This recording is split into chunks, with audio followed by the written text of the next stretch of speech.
Y listo, creo que ahora sí.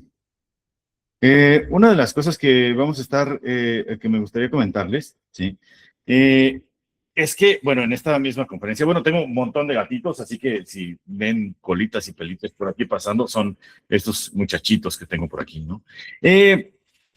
Una de las cosas importantes que les quiero comentar es que yo he venido trabajando ya cerca de hace 10 años con la geometría sagrada, o sea, no poquito, he investigado bastante, me he dado cuenta de muchas cosas, le he estado buscando, le he estado rascando, he estado identificando y observando algunas otros patrones y conociendo mucho más de la geometría sagrada. Algunos de los que están aquí ya han tomado cursos conmigo, incluso de geometría sagrada. Hay otras personas que seguramente se les hará algo nuevo y dirán la filosofía de la geometría sagrada. Pues bueno, sí, realmente este es un curso que tiene una intención un tanto geométrica, ¿bien?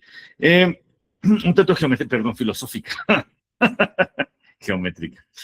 Soy una persona que se ríe mucho, entonces siempre voy a estar haciendo bromas para aquellos que no me conocen y para los que ya me conocen, pues ya saben de qué va, ¿no?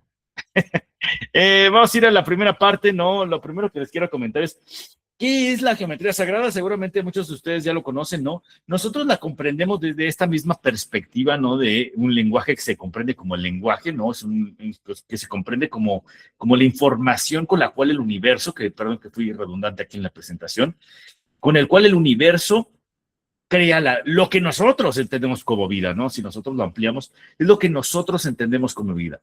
Bien, entonces cuando nosotros observamos la vida, pues la vida, nosotros vemos una planta, la planta repite patrones geométricos. Bien, si nosotros observamos las estrellas repiten patrones geométricos. Si nosotros observamos, por ejemplo, nuestra cara repite patrones geométricos, ¿no? Y las caras de las personas repiten los mismos patrones geométricos. Entonces, ¿qué es la geometría sagrada si no es más eso sagrado que se encuentra detrás de todo ello, ¿no? Esta concepción que implica la divinidad y la evidencia de la divinidad a través de estas mismas repeticiones cíclicas que ya las hemos visto encontrado. Ahora, son figuras geométricas, también pueden entenderse como figuras geométricas que se han encontrado en diversas partes del mundo, en templos y demás, con una carga simbólica y representativa hacia la concepción de la vida, ¿no? Por ejemplo, algunas partes que les pongo por aquí son en el templo de Ábidos, en Egipto, hemos encontrado algunos de estos patrones. Los leones de Fu, o mal llamados perros de Fu, pero los leones de Fu, que se les comenta que son los guardianes del conocimiento en China, ¿no? Que es aquí la imagen de la izquierda, y en donde les pinté con verde, ¿sí? Justamente tienen y se les dice que son los guardianes del conocimiento. A medida de que nosotros podemos ir buscar uno de estos guardianes, y si ustedes observan un león de ese tamaño, con unas garras así de afiladas y de repente dices, bueno, quiero entrar y profanar el conocimiento. No, no, no. El conocimiento lo están resguardando debajo de su pata, ¿no? A través de esto es lo que nosotros describimos como el conocimiento en sí mismo, ¿no? El trabajo, dice Edith, perdón, estás presentando una imagen. Sí, no la pueden ver. Aquí Edith nos dice que no pude ver la imagen que estamos presentando. Sí, sí se ven, todo bien. Sí, Moisés, sí la ves, pero creo que... Sí, también. Muchas gracias por ahí, Gabriel y Moisés. Excelente. Y Rodrigo dice, sí, sí, la vemos. Entonces creo que es tema de Edith, que sí estoy presentando una imagen. Te recomiendo que en la misma plataforma le muevas en los puntitos de abajo. A veces le movemos entre los puntitos, como deslizar hacia un lado o hacia el otro. Y esto hace que de repente veamos un montón de participantes. En vez de ver a los participantes, pues vemos, ¿sí? La presentación. Entonces, si le deslizas, seguramente ya diste con ella. Ahora, los leones de Fu, ¿no? En China podemos observarlos. También algunos trabajos de Leonardo da Vinci y ha sido observado en algunos otros montones de ubicaciones, ¿no? Esto es importante, ¿no? Que se puede ver como estos mismos patrones, por ejemplo, en una palma budista, etcétera, ¿no? En Turquía, ¿no? En una librería, etcétera, ¿no? Entonces, existen muchos lugares en donde hemos observado estos mismos patrones y cuando nosotros observamos estos mismos patrones, pues bueno, nos vamos a dar cuenta de que hay y conservan algunos simbolismos, algunas informaciones, algunas referencias simbólicas. Aquí les puse lo básico, ¿no? para no irnos tan lejos y antes de pasar a la parte filosófica, que es la parte que nos importa en esta misma parte, y quise describirles un poquito mejor. Aquellos que no supieran o todavía no entendieran de geometría sagrada, justamente estos mismos símbolos, ¿no? Algunas de las figuras clave de la geometría sagrada, ¿sí? Son estas que, tanto las que podemos ver aquí, bien, como, ¿no? Que aquí vemos Vesica Piscis, Triqueta, Semilla de la Vida, aquí se llama el loto de la vida, pero en realidad esto se comprende también como una doble semilla, ¿no? Más adelante se puede crear un toroide a través de este mismo, ¿no? La flor de la vida, el fruto de la vida, el cubo de Metatrón, etcétera, ¿no? Entonces podemos incluso vincular justamente esta figura, por eso les puse algunas, ¿no? El Merkabah, ¿no? Cuando nosotros decimos la palabra Merkabah, ¿no? Es tal cual, es una palabra hebrea, ¿no? No es una palabra en español, es una palabra hebrea y significa carro o vehículo, ¿no?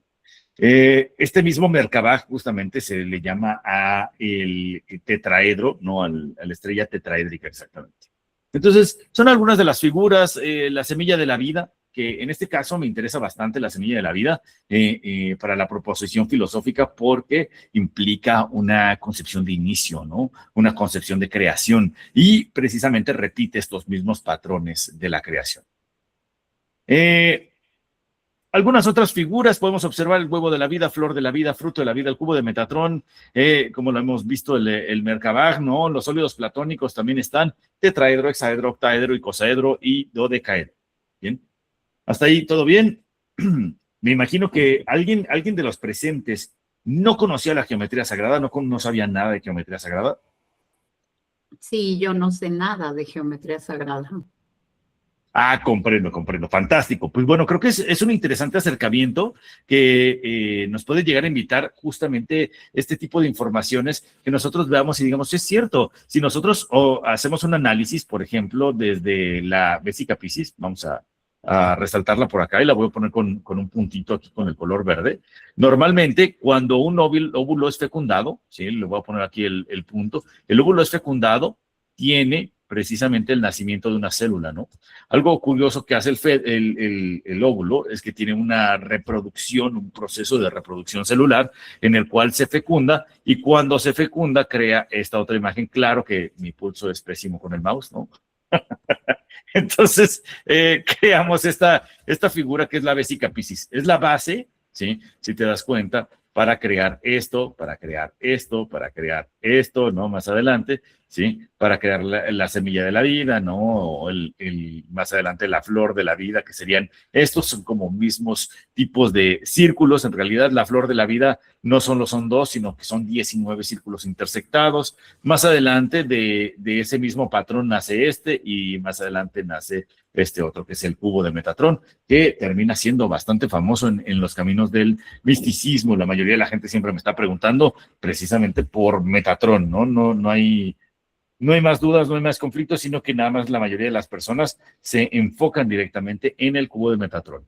Por supuesto que hay muchas más figuras, ¿no? Estas son solo algunas. Ay, permítanme, algo hice. Algo hice. Bien. Entonces, me gustaría entonces representarlo como este mismo proceso en el cual nos va dando tanto una guía simbólica del camino espiritual como una representación pictórica de cómo funcionan las cosas en la vida misma.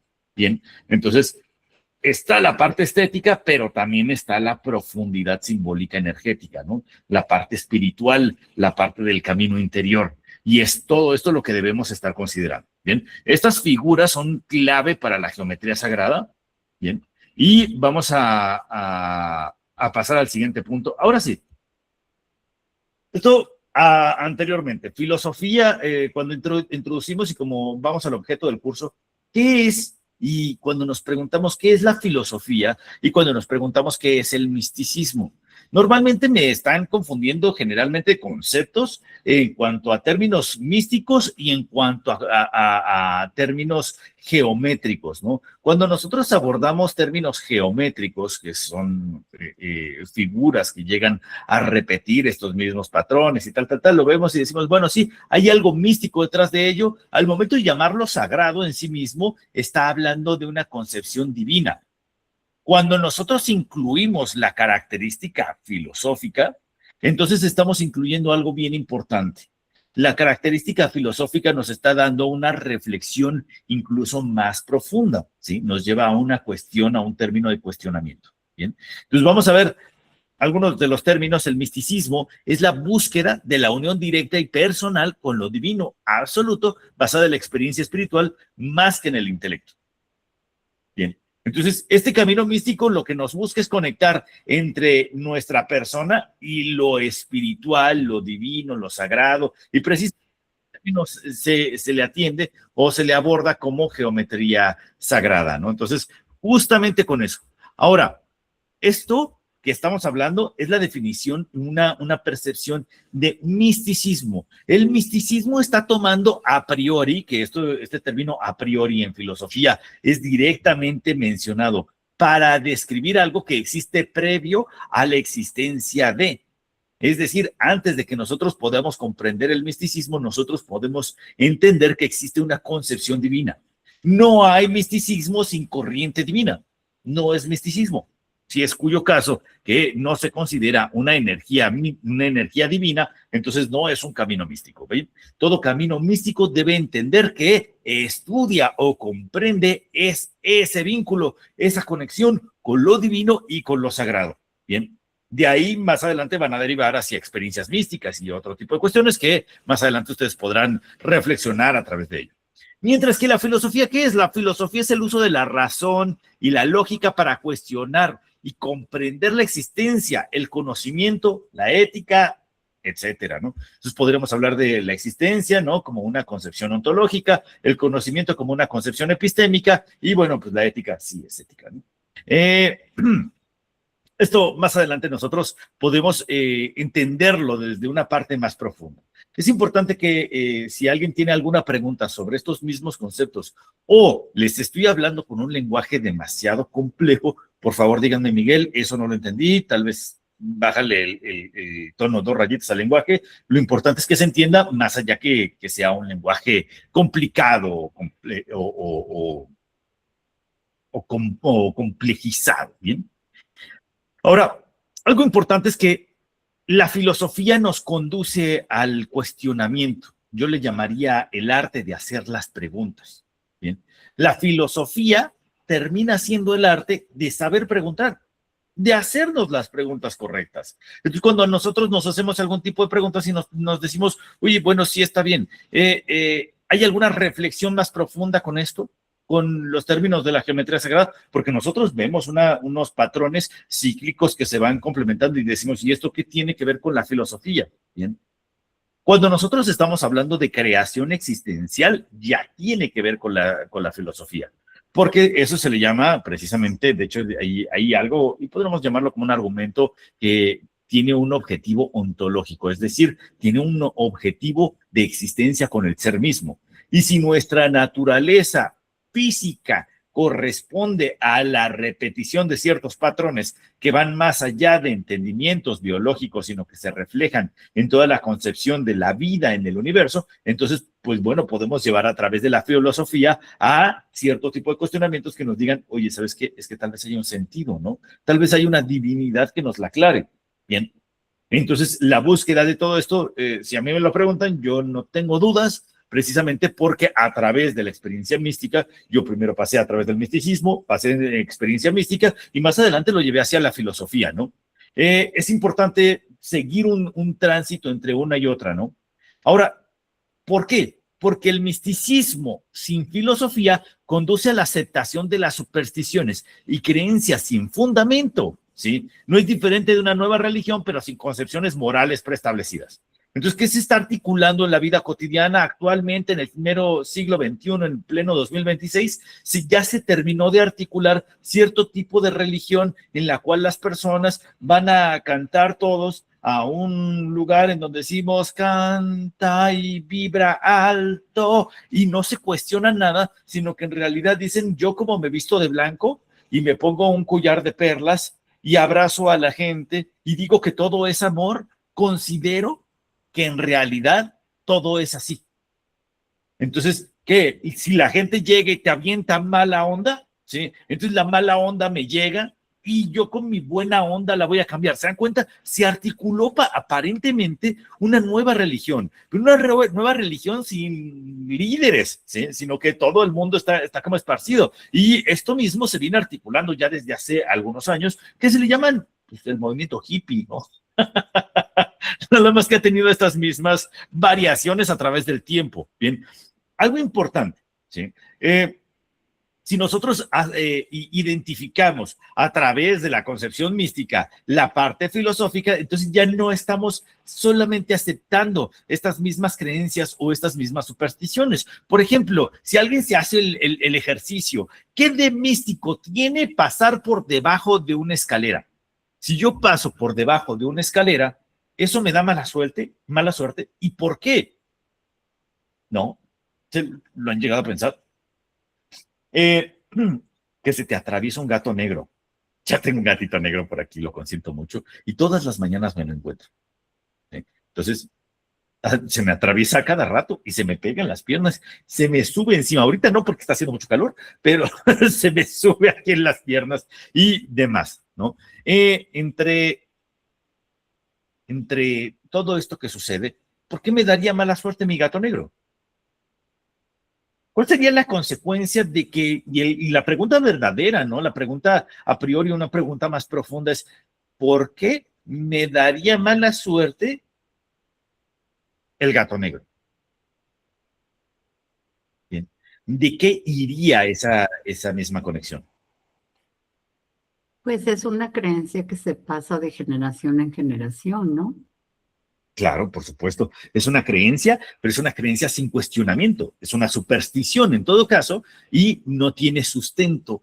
Precisamente es lo que sucede. Si yo tiro la sal, digo, chin, se cayó la sal. ¿Sí? Probablemente voy a hacer una hipótesis, probablemente el que dijeran que se cayó la sal o se tiró la sal, probablemente tenga que ver con los romanos, ¿no? Digan, pero ¿por qué con los romanos? Ah, pues porque los romanos les pagaban en sal, ¿no? Entonces les pagaban en costalitos de sal. Y la sal era un elemento de intercambio, cuya sal era muy valiosa en ese entonces. Entonces, como te pagaban en costalitos de sal, era tu salario, precisamente el término por el cual actualmente le acudimos al nombre de salario. Entonces, si le pagaban en sal, si se te cae la sal, oh no, tenemos un problema, ¿no? Ahí sí tenemos un problema. ¿Qué pasó? Se chorreó la sal. Ah, pues mala suerte, ¿no? Qué mala suerte que perdiste, que se te cayera. Sin embargo, no tiene una conexión, un nexo espiritual con lo que nos puede llegar a pasar en la realidad. No lo hay, ¿sí? Es simplemente una superstición. Entonces, para ello necesitamos la filosofía, el cuestionarnos, oye, a ver, estos patrones de la geometría sagrada están teniendo una representación simbólica profunda, ¿sí? Entonces, ¿sí van a tener una representación simbólica profunda o no? ¿Sí? ¿Tienen una conexión y esto me conduce a una experiencia mística o no?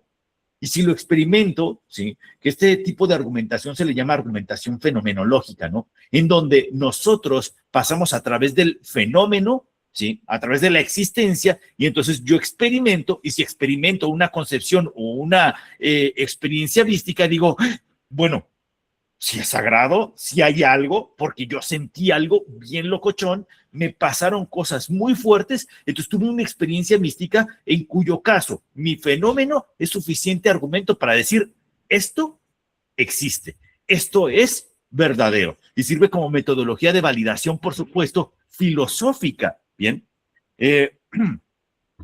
Eh, justamente Edmund Husserl, el padre de la fenomenología, me estaría poniendo una estrellita ahorita en la frente en este momento. Denme un momento, por favor.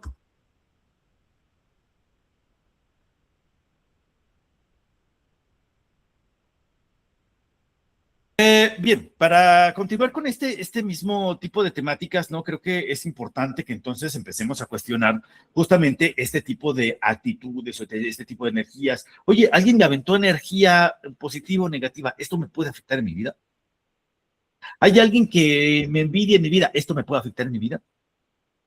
Ahí estuve discutiendo con alguien y las vibraciones que hacen tal, no, esto me afecta, esto tiene que ver con un vínculo conmigo.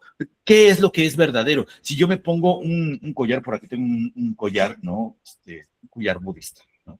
Entonces, este tipo de cuentas budistas, ¿no? Lo tengo, sí. Ah, padrísimo, ¿no? Y sirve mucho para la oración. Me lo regaló un amigo budista, ¿no? Muy cercano. Y entonces se dice que tiene una forma específica de agarrarse y una posición de manos para poder hacer la oración y demás, ¿no? Estas cuentitas, ¿no? Y yo digo, esto realmente, si yo lo utilizo para la oración, ¿va a ser la oración más fuerte? Se dan cuenta que estoy haciendo preguntas ahí, ¿no? No solo lo estoy dejando al azar, solo estoy diciendo, es que esto está cargado de energía y lo estoy asumiendo como verdadero, porque alguien lo diga, ¿no? Porque justamente en muchos de estos caminos espirituales sucede algo muy curioso. Llega un maestro, ¿sí? Y les voy a poner un ejemplo, ¿no? Y voy a ver y voy a decir, miren, Mari Carmen tiene una energía muy fuerte, muy poderosa y muy despierta. Y entonces Mari Carmen, al momento de no reflexionar, decir, es verdad, ¿sí? Lo asume como verdadero, pero no lo cuestiona. Entonces, ¿qué pasa? Mari Carmen empieza a sentirse especial, aunque ya lo es. Por ser un ser sintiente excepcional, ya lo es, pero es especial como lo es Aldo, como es Jackie, como es Lulú, Jaime, Gabriela, Moisés, Edith y Gil, ¿no? Que aparece aquí como Gil Salgado, ¿no? O un servidor. Todos somos especiales a nuestro modo y en nuestra vida. Todos somos protagonistas de nuestra vida, pero el que yo llegue y la influencia a eso va a hacer que en realidad Mari Carmen diga, oye, tengo una energía especial porque el profesor justamente de geometría sagrada llegó y me dijo que yo tenía una energía muy especial, en cuyo caso se va a sentir y va a conducir a un acto de superioridad, y esta superioridad ética y moral la podemos ver en diferentes corrientes espirituales en donde las personas sienten que son superiores por estar en un camino espiritual, cuyo caso eso no se me hace éticamente correcto y se me hace un poco caótico, ¿no? Que las personas estén repitiendo este tipo de casos. Bien. Ahora voy a hablar un poquito desde este mismo punto de vista, ¿no? El dualismo platónico. Bien. Pasa algo bien interesante con el dualismo platónico. Bueno, si nadie tiene dudas sobre esto mismo que acabamos de conectar, ¿sí? Entonces, si tienen dudas, pueden levantarme la mano, algo, le pican ahí, activan su micrófono o si quieren por el chat, adelante. Bien. Lo que más nos gusta en clase de filosofía es preguntar. Bien, entonces ese es el cuestionamiento. Si alguien tiene dudas sinceras y por favor, adelante. Ahora tenemos que es el dualismo platónico. Bien. Para Platón, ¿sí? Hay 5 sólidos tridimensionales, aristas, ángulos iguales. 3 sólidos platónicos son el tetraedro, el cubo, el octaedro, el icosaedro y el dodecaedro. Bien.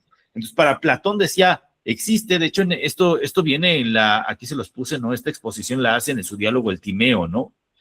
Justamente en el Timeo de Locri, ¿no? Le dice y comenta que el tetraedro está formado de fuego, el hexaedro de tierra, el octaedro de aire, el icosaedro de agua y el dodecaedro como última forma o como quinta forma sirve de límite al mundo. Bien. Entonces, justamente le da la quinta combinación y a Dios le sirvió para trazar el plano del universo. Bien. Esto es lo que comenta precisamente. Vemos los sólidos platónicos, vemos la energía y de hecho existe también el trabajo, por ejemplo, de Johannes Kepler, que Kepler, por ejemplo, que aunque no era filósofo, era místico y era físico, decía que había una relación entre el tamaño de las órbitas de los planetas con el tamaño de los sólidos platónicos. Bien, entonces decía que dependiendo de qué tipo de planeta, del Sol a Mercurio, había un cierto sólido platónico trazando y él creó toda una geometría que se asignaba hacia ello, aunque más adelante se descubrió que en realidad no está limitado a través del tamaño geométrico de los sólidos platónicos, más porque existen órbitas un tanto más excéntricas que las otras, ¿no? Entonces me encantaría a mí la verdad me encantaría decirles, sí tenía razón Kepler, pero no la tenía.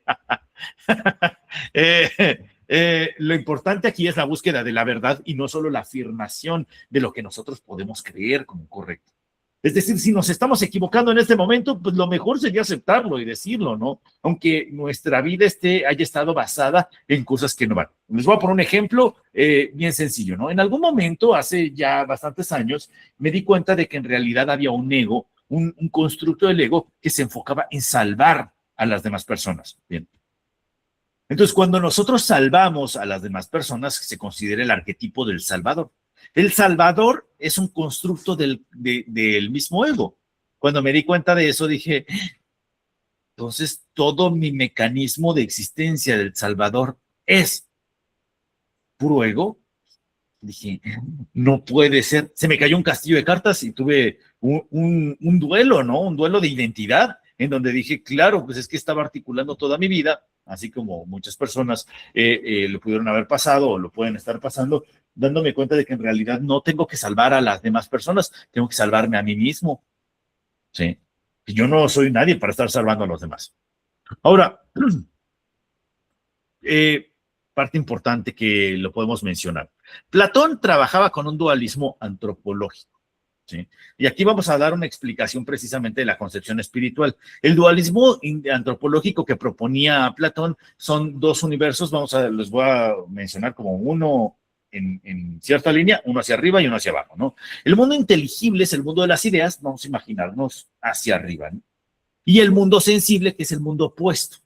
¿De acuerdo? El mundo opuesto a las ideas. Existe un mundo sensible en donde nosotros podemos sentir y existe un mundo inteligible donde nosotros podemos pensar, que sería el mundo de las ideas. Cuando nosotros pensamos en ese mundo de las ideas, existe una concepción de perfección. Bien, Platón decía que justamente en el mundo inteligible, un segundo, creo que alguien estaba tratando de entrar, pero ya no. Bien, en el mundo inteligible, en el mundo de las ideas, en el mundo de la creación, eh, eh, existe la idea perfecta de las cosas, ¿sí? Entonces, si yo les hablo de una clase, ¿sí? La idea de una clase, por ejemplo, ahorita estamos en una clase, ¿qué pasa? Yo soy el ponente y ustedes son los alumnos. Y entonces para una clase, para alguien podría decir, es que una clase perfecta podría tener 50 alumnos. Y yo digo, no, pero es que mi clase material tenemos 10 alumnos nada más. Somos 10, ¿no? Somos menos, ¿no? 3, 6, 7, 8. 8 alumnos y el ponente seríamos 9, ¿no? Nada más que la plataforma me cuenta como la presentación como una entidad más. Cuando nosotros hablamos de esto mismo, en las ideas existe entonces la percepción, la percepción como correcta, ¿de acuerdo? Lo verdadero y perfecto. Pero en el mundo sensible es diferente, ¿de acuerdo? En el mundo sensible estamos limitados. Si nosotros llevamos esto a la concepción del espíritu y abordamos el término místico, entonces decimos, sí, claro, es el cielo y la tierra. Bien. Ahí les voy a llevar un ejercicio que hago constantemente con mis alumnos y algunos ya de aquí ya lo conocerán, pero les hago la pregunta sobre lo siguiente, ¿no? Si nosotros quisiéramos mejorar algo en un universo, en un espacio en donde todo es perfecto, ¿cómo le harías? Si ya eres perfecto. No se puede, ¿verdad? Es imposible. O sea, si llega el espíritu a un plano en donde la perfección es completamente perfecta, decimos, no, no hay camino a través de ello. ¿Por qué? Porque ya es perfecto. ¿Para qué cambiar si ya es perfecto como es? Un nuevo cuestionamiento a la superstición de que en realidad todo es perfecto, ¿no? O al cuestionamiento, ¿en realidad todo es perfecto en este plan? Desde la perspectiva platónica, no. ¿Sí? Desde el dualismo platónico, no. Esto sería al contrario. Este mundo es imperfecto. Bien. El mundo de las ideas sería por allá perfecto. Si nosotros nos imaginamos una relación de pareja, pues bueno, no, la imaginamos y nuestra parte nos ayuda a conectar con nuestra parte mental nos ayuda a conectar con el mundo de las ideas, con el mundo inteligible, y eso nos vincula y nos crea un nexo, ¿sí? Entonces, con ese mismo mundo, nos diría Platón, y entonces al crear este mismo nexo, entendemos, por supuesto, que el mundo de las ideas o el mundo espiritual, allá todo es perfecto. Allá no puede cambiar el espíritu. Pero ¿qué necesita el espíritu para poder cambiar, para poder mejorar, para poder evolucionar, para poder transformar? Para poder transformar necesita descender a los planos materiales Y a través de los planos materiales, ahora sí, aquí ya podemos cambiar. ¿Por qué? Porque en este plano material es imperfecto. Aquí todo es perfectible. Es decir, es potencial de perfección. Nada está escrito aquí, sino que aquí creas la determinación, ¿no? Ahora, por su origen geométrico, consideramos esta referencia simbólica hacia el dualismo platónico, que esto es bien importante, ¿no? Entonces, ¿qué nos dice la geometría sagrada? La geometría sagrada nos dice, sí, existe, y más adelante vamos a abordarlo desde todos estos conceptos, pero con una perspectiva simbólica bien profunda y pues bastante interesante, que en realidad nos llame y dice, hey, tengo que darme cuenta de quién soy, de mi espíritu, de mi parte divina, de mi parte sagrada. Si la tomamos desde esta misma perspectiva mística, por supuesto, le estamos asumiendo como una existencia a priori, ¿de acuerdo? Es como si todos tuviéramos un espíritu. Ahora, la pregunta más profunda para ustedes, ¿ustedes qué creen que sea su propio espíritu? Y sería la siguiente pregunta para responderla para ustedes mismos. Que ustedes crean que es una parte energética que habita, sí, es como un fantasma que llega y habita el mismo cuerpo y cuando nos morimos se va, ¿sí? O se va hacia el cielo, ¿no? Hacia el mundo de las ideas, ¿no? Lo diría hacia la percepción platónica. O puede ser que nosotros nazcamos y ¡pum! Aparece el espíritu, ¿no? Como una parte energética. Tal vez el espíritu es nuestra propia actitud, o tal vez nuestro espíritu sea nuestra propia mente. ¿Ustedes qué creen que sea? Y esa pregunta ahora sí le va a dar sentido a su camino místico, ¿de acuerdo? ¿Por qué? Porque el cuestionarnos y el empezar a buscar respuestas a través de esos cuestionamientos, entonces nos va a empezar a dar muchísimo sentido a nuestro camino místico. Y no solo va a ser como de, no, no, no, no, no. A ver, nosotros somos un alma o una parte energética que llegó a través de vidas pasadas porque existen los registros akáshicos. ¿Y qué son los registros akáshicos? ¿Y por qué? ¿Y de dónde viene? Cuando hacemos las preguntas correctas. Esto no quiere decir que los registros akáshicos no existan o que no podamos conectar con ello, pero sí nos lleva a cuestionarlos, a que hayan cosas que tal vez, híjole, y si es una charlatanería verdadera, ¿no? Es como esto y se los comparto, hace cerca de, ¿cuánto fue? Más o menos como 10 años, ¿sí? Me invitaron a la flor de la abundancia, porque era una persona muy espiritual y en la parte de la flor de la abundancia me dijeron algo bien interesante, me dicen, es que esto es una forma de prosperidad y de multiplicar. Y yo estaba conectado con todo esto, ¿no? Yo estaba estudiando la geometría sagrada y tal, y de repente me dijeron, oye, mira, ¿cómo es la flor de la abundancia? Tú pones 5,000 pesos y luego invitas a otras 2 personas que pongan 5,000 pesos. Dije, esto es un esquema Ponzi y están utilizando la espiritualidad para invitarme en un esquema Ponzi. Dije, esto es grave, esto es manipulación, ¿no? O sea, ese es un problema enorme, ¿no? Entonces, de esos 5,000 le tienes que dar a tal al de arriba, y entonces el de arriba le da hasta al de arriba, y entonces así todos van saliendo, y todos se cubren, y se cubre esta misma flor de la abundancia que precisamente se conecta con la geometría sagrada. Y yo, si no, esto no te. Sí, si a alguien le tocó, lo lamento mucho, sí. Y si alguien invirtió, lo lamento mucho, sí, porque, pues bueno, pues, tiende a ser un esquema de manipulación y es un fraude, es una estafa, ¿no? Tal cual. Si no les tocó, qué bueno, ¿no? Consideren que cualquier parte que nos lleve a este tipo de términos, pues bueno, nos va a llevar a ciertas complicaciones. ¿Bien? Entonces, volvemos y un poquito de mención en filosofía. Entonces, Platón ya mencionaba los óleos platónicos, él fue el que los propone y precisamente por eso se les llaman platónicos, porque él los define. Bien. No quiere decir que no existieran previos a ello, porque ya existían figuras asociadas a estas mismas entregas geométricas, como por ejemplo la pirámide de Giza en Egipto atiende a la concepción de medio octaedro. Entonces, medio octaedro es la pirámide de Giza. Y la pirámide de Giza fue o empezó a ser construida antes o previo a Platón en términos históricos. Si no me equivoco, puedo estar equivocado porque soy pésimo con las fechas. Bien. Sería como cuestión de revisar estas mismas fechas. Aún así no creo que se hayan basado en Platón para describir el octaedro y decir, ya lo dijo Platón que es un octaedro, ¿no? Partámoslo por la mitad y hagamos la pirámide así, ¿no? Vamos a pasar hacia el dualismo cartesiano. ¿Sí? ¿Alguien ha escuchado anteriormente el dualismo cartesiano? ¿No? Qué bueno. El día de hoy nos vamos a llevar una maravillosa sorpresa porque René Descartes, ¿sí? Hegel lo mencionaba como o Hegel, otro filósofo más cercano a nuestros tiempos, lo consideraba como el héroe de la filosofía. Fue él quien rescató la filosofía. Bien. Entonces dice que en vez de seguir construyendo las cosas en un castillo de cartas, precisamente Descartes propone algo totalmente distinto, ¿no? René Descartes, nos dice que todos deberíamos alguna vez en la vida, al menos, cuestionarnos todo.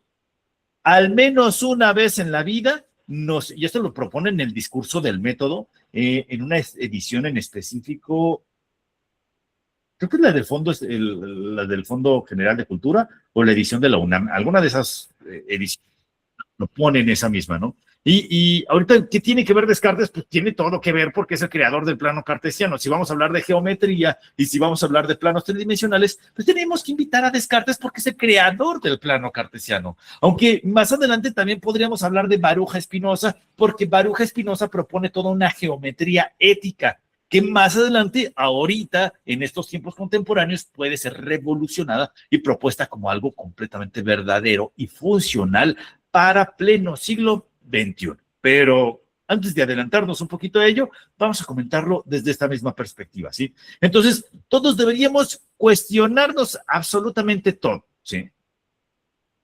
Ahora, ¿qué es cuestionarnos todo? Cuestionarnos nuestras creencias, el lugar de origen, ¿sí? De dónde venimos, qué es lo que hacemos, por qué pensamos como pensamos, ¿sí? ¿Por qué hacemos lo que hacemos? ¿Por qué creemos lo que creemos? ¿Por qué? ¿Por qué? Sí. Pasa algo bien curioso con Descartes, que precisamente se acaban dando cuenta de que en realidad, y a través de cosas bien feas, ¿no? Porque a él le pasa algo bien curioso que él ve como Copérnico, ¿sí? Propone su plano maestro, ¿no? Dicen, ¿saben qué? No están todos los planetas girando alrededor de la Tierra, sino que al revés, nosotros estamos girando alrededor de todos los planetas. Y entonces la iglesia dice, tú estás loco, ¿va? Arrepiéntete. Se arrepiente Copérnico, por supuesto, y dice, Descartes estaba a punto de sacar su libro, El discurso del método, y dice, no, ya no. Pospuso su fecha de lanzamiento, dijo, no, espérate, sí, aquí puedo acabar muerto, ¿no? Tengo que hacer algo, ¿sí? Para precisamente poder cambiar esto mismo y propone algo diferente, ¿no? Remodifica toda su obra. Bien. Entonces, le dicen justamente en la iglesia que venía toda esta misma parte de la Inquisición y todo esto, le dicen, y sí, te toca, sí, cuello si no dices algo bonito. Entonces, él propone su obra y por supuesto la propone en latín para que se pueda leer en los mismos curas y sacerdotes, y cuando lo pone, nos propone la siguiente frase, cogito ergo sum. Bien, ¿qué quiere decir? Pienso, luego existo. Pero no quiere decir que nosotros pensemos y después existimos, sino que en esta parte cartesiana tenemos que dudar de todo, ¿sí? Descartes dice, pues, por supuesto, si el sol está saliendo por allá y se oculta por allá, pero soy yo el que le estoy dando vueltas al sol, entonces mis sentidos me están engañando. Si mis sentidos me están engañando, ¿cómo sé que esto que existo en realidad existe? Les voy a hacer una pregunta a todos los que están aquí presentes, ¿sí? ¿Cómo saben que yo existo? ¿Cómo saben que no soy una inteligencia artificial que está proponiendo todo esto? No sabemos, eres. tal vez si eres. Sí eres. Les muestro los dedos, ¿no? Ah, Sí digo, eres. sí eres. Bueno, esa es la creencia, pero realmente la evidencia que nosotros tenemos como verdadera, ¿no? Moisés puede decir que soy verdadero porque nos vimos, creo que la semana pasada, ¿no? Entonces, dice, no, Miguel sí existe, no es una inteligencia artificial verdadero, ¿no? Checado, ¿no? Pero ¿cómo saben que Moisés no es mi palero? Y yo digo, Moisés va a ser mi palero, para decirles a todos, sí existe, ¿no? Y en realidad es una IA entrenada para decirles todo esto, ¿no? Por supuesto que si fuera una IA, no les estaría diciendo esto, ¿no? Pero justamente, ¿no? ¿Cómo sabemos que la realidad es la realidad? ¿Cómo sé que esta taza verdaderamente existe? ¿Sí? Descartes dice, a ver, vamos a dudar, entonces, dudo de quién soy, dudo que lo que pienso, entonces duda de todo, duda de que lo que siente es verdadero, duda de que estoy sentado, pues es que yo no sé si lo que estoy sintiendo porque mis sentidos me engañan, entonces no sé si haya un genio malvado, ¿no? Él lo propone como un genio malvado, que lo esté engañando constantemente para, ¿sí? Para que él sienta cosas que en realidad nunca existen, ¿sí? No existieron. Y nunca existirán, cosas que no son. Entonces dice, bueno, pues si mis sentidos me están engañando por todas partes, si este genio malvado me está atormentando, creando herramientas de ficción, que esto es como la propuesta moderna que se tiene de que en realidad el universo todo podría ser un holograma, ¿no? Entonces, ¿cómo sabemos que el universo es un holograma? Pues no lo sabemos. Y ahí viene la parte más sincera en donde todos tenemos que abordarlo desde una forma más sincera. No sé. Es que no sé. Sí. Entonces tú, Miguel, eres un holograma. Podría serlo. O sea, no puedes descartar tan fácil la idea. Tal vez sea una inteligencia artificial, ¿sí? Pero por supuesto que para eso tendrías que reflexionar en ti mismo. Entonces, ¿a dónde lleva a Descartes? Tendrás que confiar en alguna parte, más porque las IAs, pues bueno, podremos decir, no se comportan de esta misma forma, ¿no? Sí, de hecho, si pintaran a un ponente de geometría sagrada, una IA agarraría y pondría aquí una flor de la vida, un collar, y le pondría como más cosas energéticas, o trataría de que se viera de una forma más congruente con un profesor de esto, ¿no? Mientras que a mí pues, me vale un poquito gorro, ¿no? Volviendo al tema, si todos empezamos a dudar de todo, ¿cómo sabemos que existimos? ¿De qué es lo único de lo que podemos estar certeros? Sí, y llega a esta pregunta a Descartes, dudó de todo, de la existencia, del tiempo, de todo, de la mente, del espacio, de la existencia, de todo. Y si duda de todo, entonces, ¿de qué es verdadero? ¿Qué sí está siendo verdadero? ¿De qué no tiene dudas? No tiene dudas de que está dudando. Cuando él duda, está pensando. Entonces, como yo estoy pensando, estoy existiendo.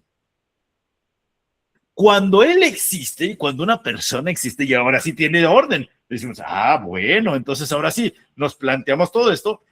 Creo que es uno de los argumentos más sólidos que yo conozco de los términos filosóficos para decir que algo es verdadero. Es súper sólido. No hay nada que lo pueda derrumbar, ¿sí? Como estamos pensando, como estamos dudando, como estamos reflexionando, pues nosotros podemos estar seguros de que nosotros al menos existimos, ¿sí?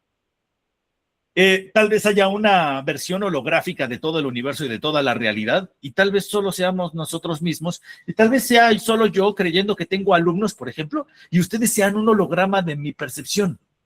O viceversa, ¿no? Tal vez yo sea su propio holograma, ¿no? Y todos los demás, en realidad, sus papás y todos sean su parte holográfica y hay algo que los está engañando. Pero lo que ustedes sí pueden tener muchísima certeza es de que están existiendo. A partir de la existencia se crea precisamente el punto. El punto es la existencia de algo. Bien. Y Descartes no lo propone como un término metafísico porque no tiene una parte metafísica, como si la tiene Spinoza, que Spinoza dijo, no me gusta tu cotorreo, y sacó su propio cotorreo, bien, que Spinoza era judío y lo excomulgaron del judaísmo por sus ideas filosóficas, bien. Ahorita vamos a ir a explicar un poquito más de eso. Bien. Entonces, cuando él propone toda la parte cartesiana, él propone todo el plano cartesiano, lo mapea y esto da una concepción geométrica y vincula la aritmética con un montón de cosas. Es un verdadero genio, ¿no? Si ustedes leen a Descartes, se van a dar cuenta que es un verdadero genio, ¿no?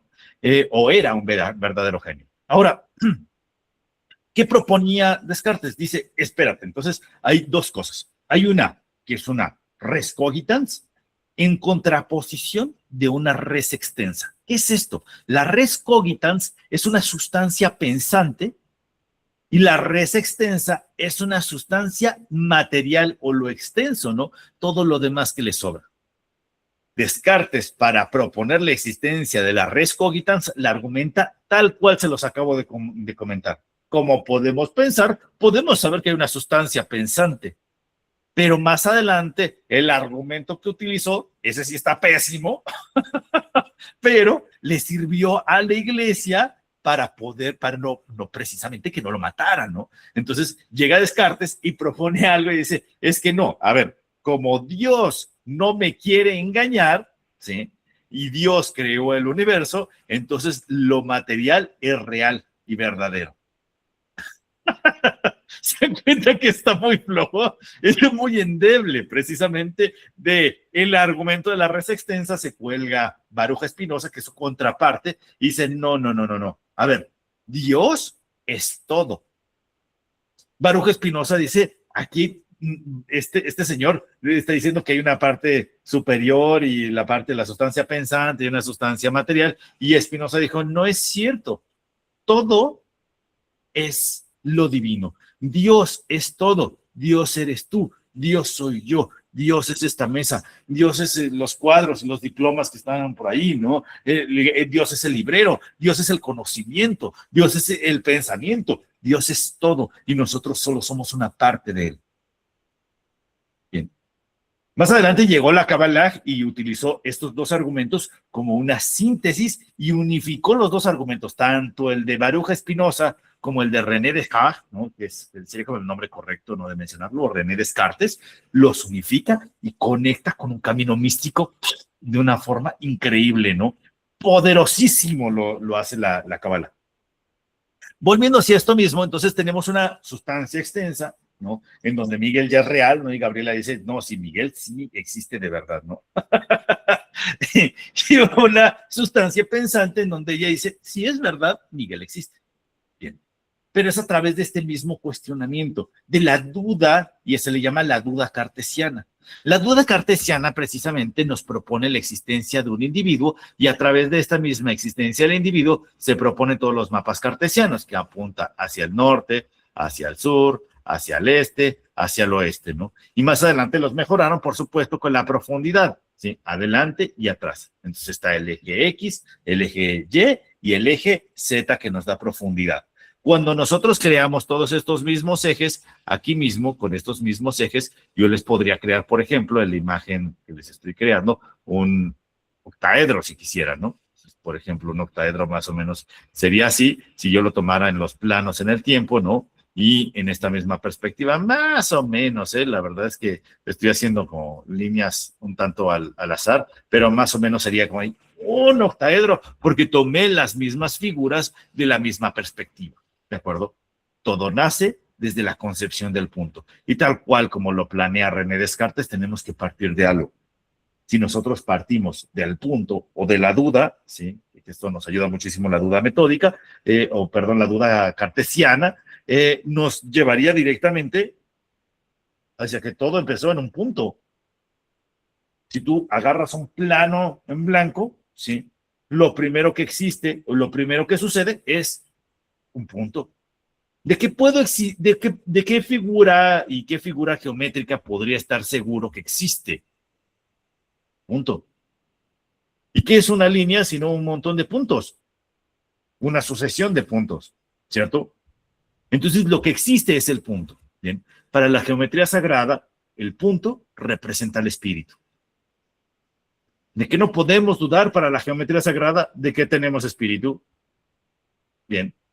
Dentro de la parte cartesiana, por supuesto que podemos dudar de que tenemos espíritu, ¿sí? Sin embargo, lo resolvemos a través de la geometría sagrada, a través de diferentes tipos de argumentos, ¿no? Yo les podría tomar como verdadero, como válido, y el que más me ha gustado utilizar es el argumento fenomenológico. Si ustedes han tenido una experiencia mística, en donde sienten que se salen del cuerpo, en donde sienten que despertaron, en donde voltearon y vieron un montón de energía, o la sintieron, o vieron que alguien que ya había fallecido les dijo algo, o se dieron cuenta de algo que pasó en el futuro, en el tiempo, algo místico que les haya sucedido. Esa experiencia muy personal mística de cada uno de ustedes justamente es un argumento para decir, hey, es que existe algo más allá del entendimiento, algo que no podemos explicarlo tal vez con palabras, y justamente conecté con ello a través de mi mente, de mi parte espiritual, de mi conciencia y de todo ello. Precisamente, y ahí cuando tienes ese mismo argumento dices, pues yo al menos no puedo dudar de que eso sea verdadero, ¿verdad? Por ejemplo, Moisés, que llega y me toca, dice, hey, yo no puedo dudar al menos de que Miguel existe, ¿no? Dentro de mi creencia de que lo que yo toco puede existir, ¿no? Ahora, tenemos que hablar de la filosofía geométrica, ya que hablamos del punto, ¿sí? El punto en sí mismo, el punto geométrico, aquí les voy a poner un punto, voy a hacer un punto bastante grande, ¿no? Ahora sí, tenemos este punto color verde por aquí. El punto en sí mismo no tiene una altura, tamaño, ancho, pero existe. Si nosotros decimos, oye, a ver, Miguel, ¿cuánto pesa el espíritu? Sí, ¿cuánto pesa mi alma, no? Por ahí existen algunos experimentos que más adelante salieron evidencia científica bastante desafortunada hacia los, creo que son 32 gramos, ¿no? Que en realidad no se pierden esos 32 gramos. O sea, que no hay una pérdida de los 32 gramos, sino que fueron informaciones falseadas por algunas personas. Qué triste, me hubiera gustado decir, no, pues es que el alma sí pesa tantos gramos, ¿no? No, si el espíritu pesa, ¿no? Y cuando nos morimos, pues se va, ¿no? Y deja de pesar. Pero realmente fue información falseada, ¿no? Cuando nosotros hablamos del punto en sí mismo, no tiene entonces esta misma altura. Entonces, si nosotros decimos, a ver, ¿dónde está tu alma? No, pues es que tenemos un problema.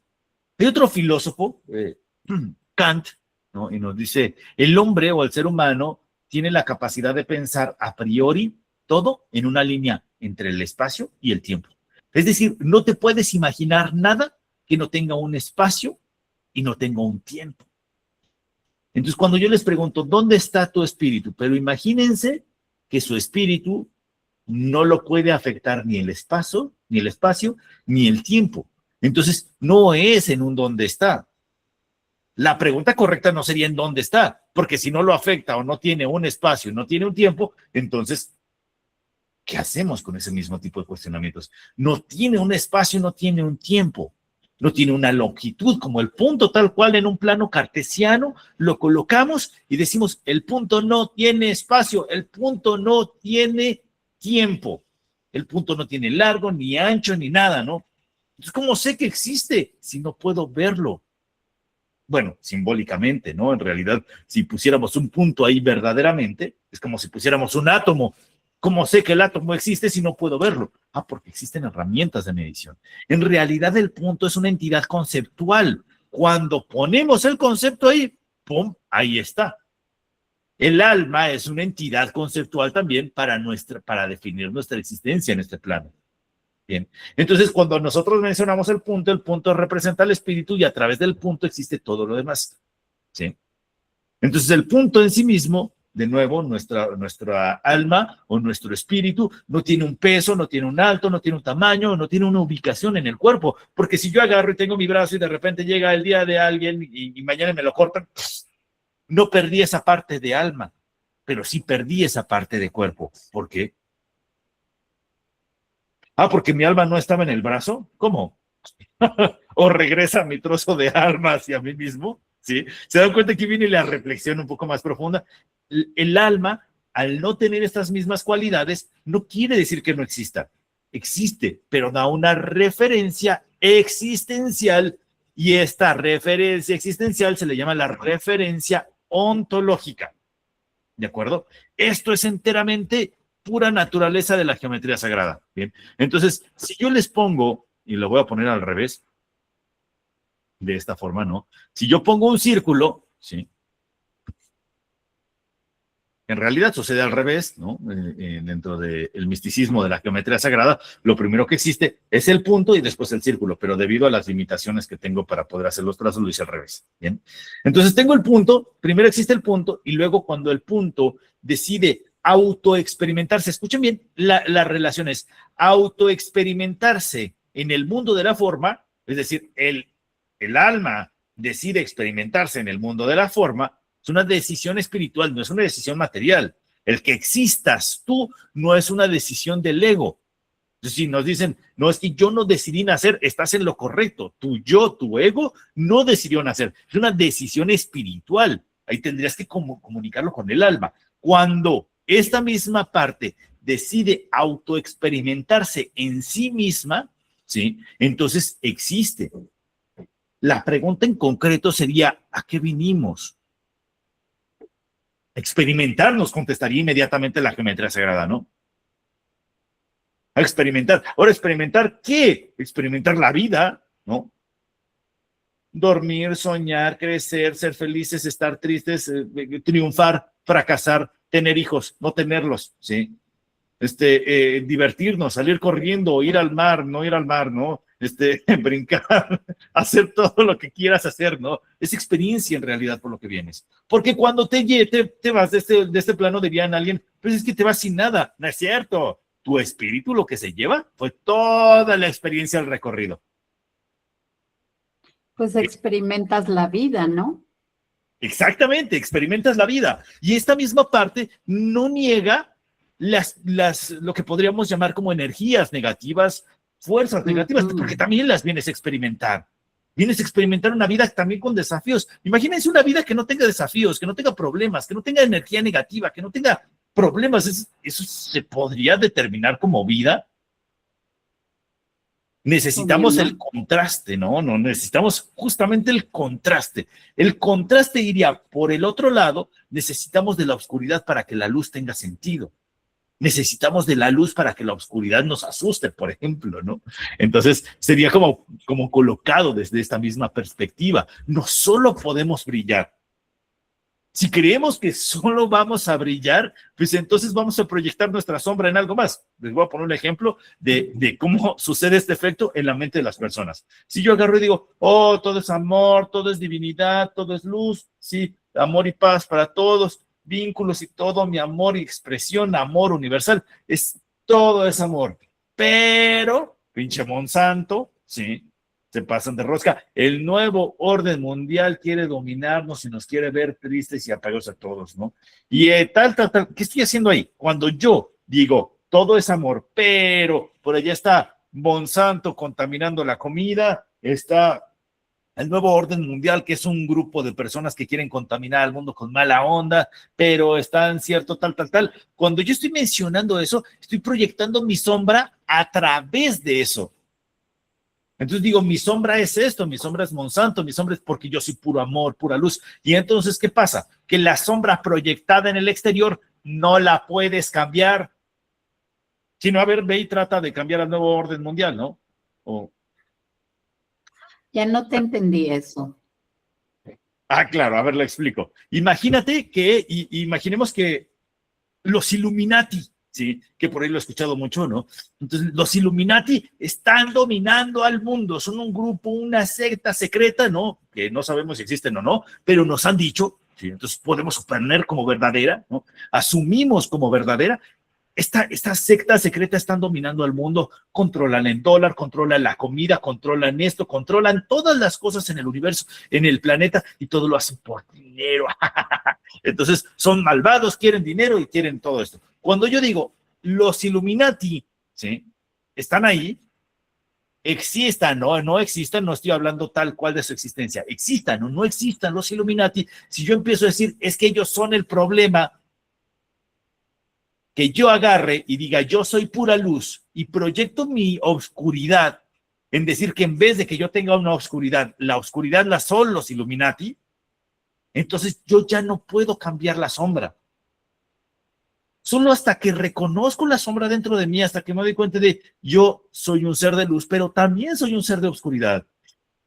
hasta que reconozco que digo, es que yo también me equivoco, cometo errores, hay fallas, hay conflictos, hay problemas, hay situaciones, hay cosas que trabajar en mi espíritu y en mi alma. En ese mismo lugar, ahora tú puedes cambiarlo, porque si yo me doy cuenta y digo, es que sabes que tal vez me faltaría ser más responsable en mi vida, ¿sí?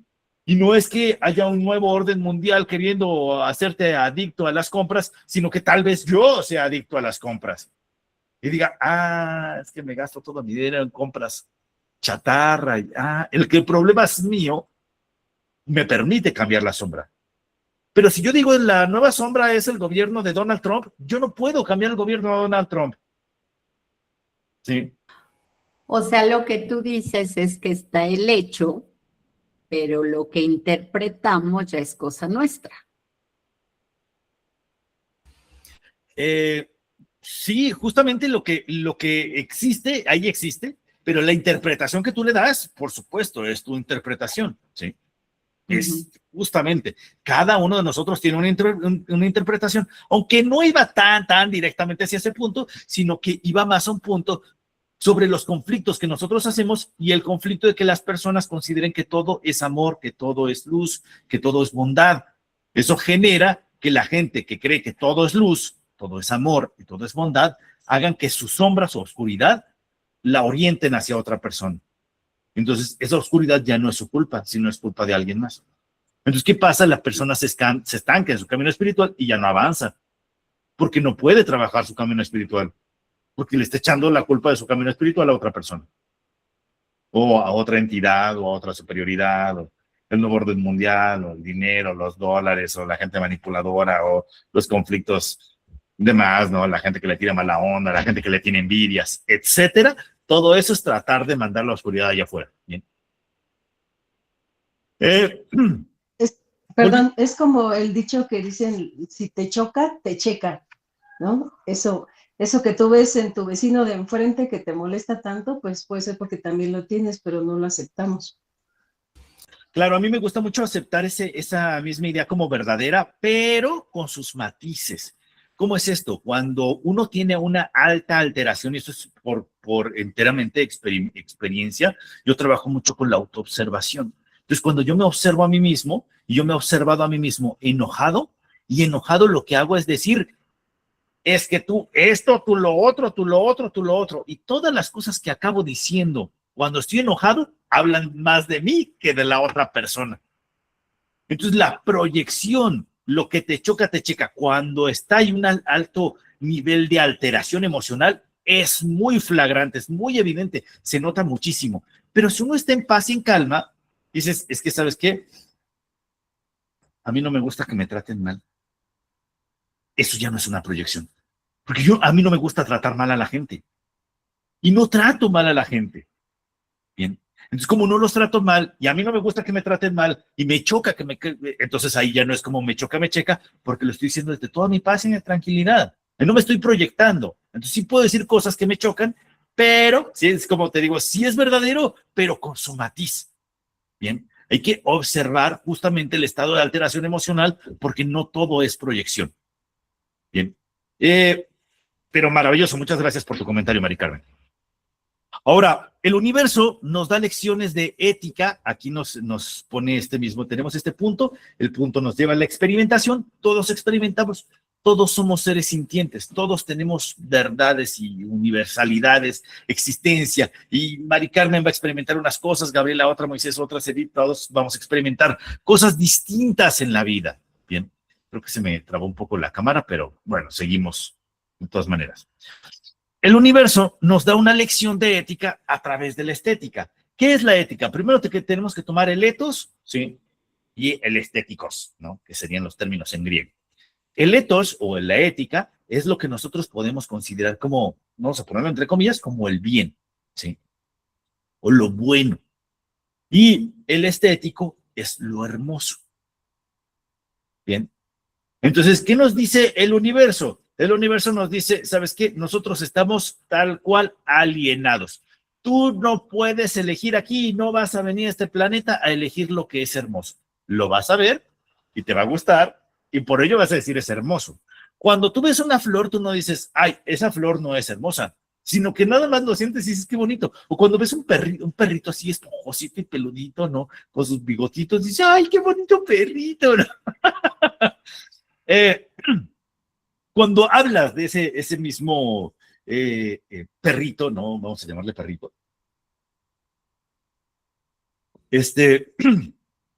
Cuando hablamos de esa misma experiencia del perrito, bien, podemos decir esto es hermoso. ¿Pero por qué es hermoso? La geometría sagrada y el universo hace patrones y sigue patrones a través de la geometría. Por ejemplo, a través de las pompis, ¿sí? Y esto le pasa mucho a las pompis, a cierto tipo de pompis, siguen cierto ángulo en una concepción áurea. Ahora existen pompis que son planas, ¿no? ¿Por qué nos gustan las pompis redonditas? ¿No? Es que son sexys. Ah, bueno, pues es estética, ¿no? Cuando no es lo mismo una pompi que se vea así, ¿no? Y hasta aquí, y ahí sigue la pierna, ¿no? A una pompi que viene así, ¿no? Y por aquí sigue la pierna, ¿verdad? No es lo mismo. ¿Cuál nos llama más la atención? ¿Por qué nos llama más la atención? Porque hay ciertas flores que nos llaman la atención y de repente vemos otras flores que decimos, ay, qué flor tan fea, ¿no? O sea, esa está como fea, como raro, ¿no? Justamente viene desde la concepción estética, ¿no? La estética es lo que nosotros consideramos hermoso y justamente este músculo, el músculo de la pompi, ¿no? Ahorita mencionado, es el músculo que nos permite correr. Nos gustan personas que tengan capacidades de supervivencia. Pero venimos aquí en este plano a decir, es que me gustan los gatitos. Todos los gatitos y todo esto viene preparado en una concepción que se llama proporción áurea, ¿no? Que viene de una espiral, ¿no? Que seguramente la han visto, la voy a dibujar simbólicamente porque seguramente no me va a salir, seguro no me salió, ¿no? Entonces era hacia el otro lado. Entonces viene esta espiral y decimos, ay, qué bonita espiral. A través de esta espiral se pueden ver las plantas, la naturaleza y cierto tipo de cuestiones y plantas que se ven en la naturaleza. Asimismo, es la misma forma en la que siguen las pompis de una persona que están redonditas y dices, qué bonitas pompis, ¿no? Qué sexy. O los cachetes de un bebé. O la postura de un gatito dormidito, ¿no? Entonces se duerme y se echa el gatito hecho bolita y dices, qué bonito gatito que se hizo bolita, ¿no? La cara de un gatito está en espiral áurea. Pero no solo es estética, sino que es funcional. Por ejemplo, nosotros adaptamos la posición, y fíjense bien ahí dentro de lo extraño o curioso, adaptamos la posición áurea con nuestra espalda cuando vamos a hacer popó de una forma más eficiente. Entonces dicen, Miguel, no venimos a hablar de geometría sagrada, no de popó. Yo sé, pero nos tenemos que poner en esa posición en donde nos encorvamos así, ¿no? Entonces, tu espalda hace ese arco y todo se articula para que funcione mejor el intestino, el colon y evacúe. Es funcional. Entonces, si es funcional una parte y si es estética otra parte, ¿sí? Nos está diciendo, esto es el bien. Porque no solo funciona, sino que es hermoso. ¿De acuerdo? Cuando vemos que algo funciona y es hermoso, entonces decimos, claro, este es el bien. Ahora, ¿qué es lo que sucede? En la cultura contemporánea transgiversamos todo lo hermoso. ¿Y qué dijimos? No, ahora lo hermoso para las mujeres, ¿sí? Para las mujeres es juventud, ¿no? Y entonces vemos a una mujer y dice, ay, es que se ve jovencita. ¿Y qué pasa? Las mujeres empiezan a esconder la edad. Esconden la edad. Ah, porque las mujeres más hermosas son las más jovencitas. Y si me dicen, oye, qué joven te ves, pues por supuesto, porque el canon de lo que nos permite la cultura para determinar lo que es hermoso es la juventud. ¿Eso es correcto? Eso no está padre. Eso no es objetivo, más bien. No es verdadero. No, porque ¿quién soy yo para juzgar que, por ejemplo, mujeres que están aquí presentes, que Gabriela, que Edith, que Lulú, que Mari Carmen, que Sofía y que todos los demás que están aquí presentes no sean hermosos? Es algo muy subjetivo. Exactamente, por supuesto que es subjetivo, ¿no? Sin embargo, la geometría sagrada lo va a empezar a volver objetivo. Es decir, vamos a tomar desde lo subjetivo y vamos a aterrizarlo al objetivo. ¿Qué es hermoso? Lo hermoso nos conduce a través de los ciclos que nos permiten comprender el carácter cósmico. ¿Y esto cómo se logra? Se logra a través de incluir lo ético. Es decir, debemos dejar que la cultura nos lleve nada más esos caracteres no objetivos y tenemos que empezar a concebir lo hermoso como una persona ética. Bien, entonces yo digo que Jaime es una persona muy ética y responsable, yo podría decir que Jaime, sin que le vea la cara, sea una hermosa persona, porque es muy ética, porque actúa para bien de sí mismo y de los demás. Y solo eso nos debería empezar a articular, a crear personas que tengan un sentido de hermosura.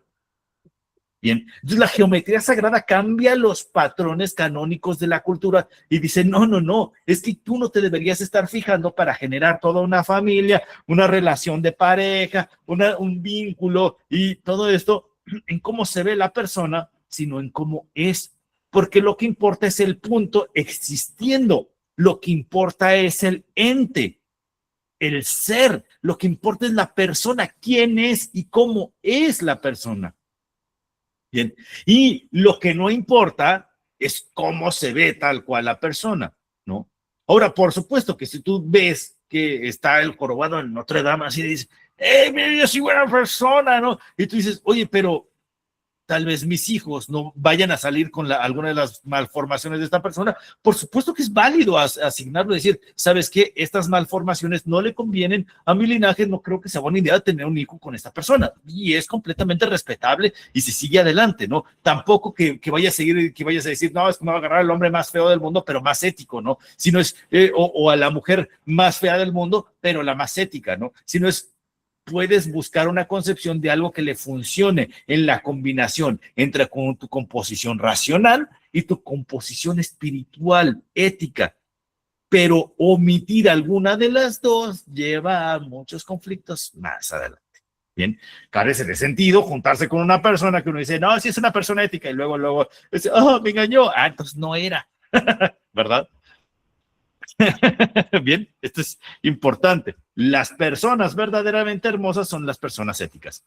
Ahora, la verdadera estética también es la ética en sí misma, alojándonos de la percepción estética no objetiva, que esto es justo lo que les estaba mencionando. Eres como existes, eres hermoso o hermosa, ¿sí?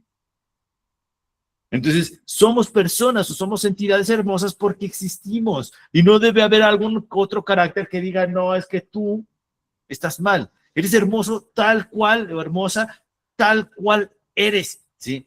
Y tus hijos y los demás y las demás personas, si tienes un perrito y la cucaracha es hermosa tal cual es porque es, ¿sí?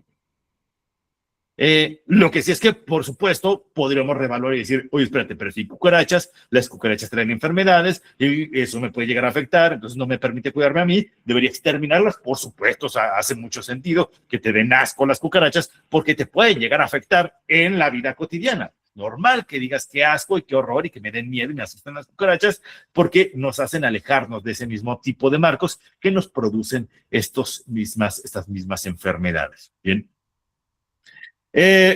Recordemos y contemplemos que primero que todo estaría la supervivencia del ser humano, ¿no? Entonces, nuestra propia existencia. Ahora, nos propone aquí mismo Baruja Espinosa, dice, en su obra Ética, adoptó un enfoque geométrico inspirándose en la geometría euclidiana. Estructuró su filosofía como si fueran teoremas, axiomas y demostraciones. La verdad es que está muy padre el trabajo de Baruja Espinosa, pero nos tomaría muchísimo tiempo abordarlo, explicarlo, entenderlo. Es bastante complejo Espinosa, aunque se me hace hermoso su trabajo geométrico y se me hace bastante profundo porque profundiza no solo en la parte espiritual, o no espiritual, en la parte filosófica y en la parte ética, abordado a través de concepciones y de conceptos geométricos, lo cuales le empezaban a dar mucha sensación, una sensación bastante objetiva. Bien, entonces, esto sería un poquito de la filosofía de lo que se ve en la geometría sagrada. No es todo, la verdad es que tienes que ahondarle, ¿no? O sea, meterte en la geometría sagrada es como de estos cajones sin fondo que te metes y te metes y te metes y te metes. Y cada vez hay una profundidad más grande, ¿no? Entonces, bien importante abordar estos mismos conceptos, ¿no? Ahora, Bueno, hasta aquí, ¿alguien tiene dudas, preguntas, comentarios, sugerencias? ¿Todos bien? Todo bien, gracias. Bien, excelente. Todo bien. Bien, súper. Ahora, tenemos que abordarlo esto desde la perspectiva cabalista. ¿Por qué? Porque bien hemos encontrado algunos dijes que vienen en el budismo, que son un poquito más modernos, ¿no? Bien podemos encontrar la geometría sagrada en los perros de Fu. La geometría sagrada, tal cual contemporánea, tiene una concepción, ¿sí? Si se dieron cuenta, hablamos de la semilla de la vida, huevo de la vida, flor de la vida, fruto de la vida, ¿no? Etcétera, ¿no? ¿Cómo se le llama esta figura de, bueno, aquí está en los patrones de la geometría sagrada, ¿sí? Esto es un término importante para el misticismo. Cada uno de los ciclos que da la geometría sagrada los hace, ¿sí? Si a ustedes les interesa, cada movimiento los hace dentro de estos puntitos, ¿sí? Cada 60 grados. Bien, nos dice, ay, perdón, aquí nos dijo Gabriela, nos dice, espera, Miguel, ya me tengo que desconectar, todo súper interesante para todos, linda noche y buen camino, Gabriela, espero que te vaya muy bien. Ahora, esto mismo, este ángulo, ¿sí? Este ángulo geométrico es exactamente de 60 grados. Bien, 60 grados. Cuando nosotros hablamos de la Kabbalah, el número 60, ¿sí? El número 60 se asocia a una letra que se le llama Samech, ¿no? Se escribe así. S-A-M, Samech, ¿no? En hebreo se escribiría así. Bien, se escribiría así, Samech, ¿no? Se lee de derecha a izquierda y se leería así, ¿no? La palabra Samech, ¿no? O es, la letra, esta, que sería esta letra de por aquí, es una letra que representa los ciclos. Son las vueltas, las idas y venir, ¿no? Y también se le conoce con otra palabra a estos mismos ciclos que se les llaman los Gilgulim. Los Gilgulim son los ciclos de la vida y es la forma en la que la Kabbalah describe la reencarnación. Bien. La Kabbalah es justamente el misticismo que desciende del judaísmo, ¿no? Entonces, ¿por qué importante? Pues porque en caminos espirituales contemporáneos actualmente nosotros podremos ver y decimos, hey, es que el tarot, ¿qué onda con el tarot? ¿De dónde viene? De la Kabbalah. Ah, sí, sí, bueno, qué padre, ¿no? Bueno, también la quiromancia, ¿no? La lectura de las líneas de las manos y de los tamaños y tal cual la lectura de las manos. ¿De dónde viene? De la Kabbalah, ¿no? Y existe también la lectura del rostro, ¿no? Y existen así como varios tipos de lecturas y de ordenamientos que casi todo conecta en muchos caminos, en muchas concepciones con la Kabbalah. Bien. Para más preguntas, se vincula, si ustedes lo buscan bien, con los 22 senderos, las 22 letras hebreas, perdón, se conectan, por ejemplo, con los 22 arcanos mayores del tarot, ¿no? La Kabbalah propone, como les había mencionado, una síntesis, ¿sí? Una síntesis. ¿Qué es una síntesis? Cuando hay dos caminos peleando, ¿sí? Vamos a llamarle, esto se le llama dialéctica, ¿no? Hay una discusión, cuando hay una dialéctica es un debate en el cual hay dos puntos que no son de acuerdo, ¿no? Vamos a llamarle uno la ética de Descartes, ¿no? Y la otra es la ética o la línea de Spinoza. Descartes dice, es que todo es dual. Y Spinoza dice, no, todo es Dios. Y llega la Kabbalah y dice, todo es Dios, pero también es dual. Entonces, ¿cómo lo pone y lo propone? Déjenme utilizar este diagrama que tenemos aquí del árbol de la vida, ¿no? Aquí arriba donde pueden ver este puntito se ve representado por algo en hebreo que es conocido como el Ein, se escribe así, Ein Sof, ¿no? Este Ein Sof quiere decir sin límites, tal cual una energía, una conciencia, una concepción carente de las capacidades limitantes. No hay límites. Aquí no hay límites. Es el reino infinito. En la Kabbalah se describe entonces como podríamos decir, hasta aquí, todo lo descendiente sería como cuestiones que podemos experimentar en el plano material, pero en ese reino son cosas que nosotros ya no podemos experimentar. Y para ello existe el diagrama del árbol de la vida que lo vemos aquí presente, ¿no?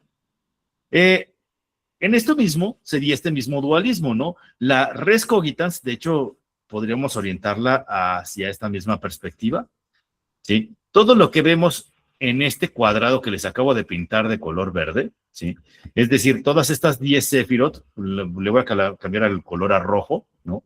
Estas 9 sefirot son la sustancia, la res cogitans que nos decía justamente Descartes, ¿no?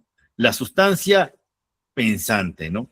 Entonces está Keter, Jochma, Binah, Gesed, Geburah, Tiferet, Netzach, Hod, Yesod, y aquí Yesod, y segundo, ahí hay una de más, ¿no? Gesed, Geburah, Tiferet, Netzach, Hod, Yesod, y Malhut, sí hay una Sefirot de más. Ah, es que está la de abajo, perdón. Déjenme reasignarles esta línea verde hasta aquí. Déjenme ver si podemos borrar algo de esta otra línea y se los aclaro. Bien.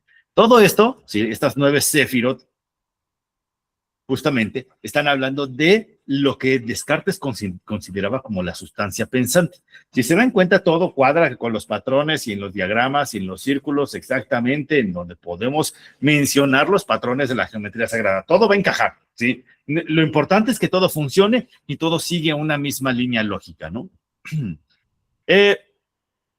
Si hablamos de esta misma sustancia pensante, bien, es una sustancia que asciende hacia lo infinito, bien, y lo podemos observar en la Kabbalah, esa sería la parte pensante, y Dios habita en su forma original en el reino de lo ilimitado.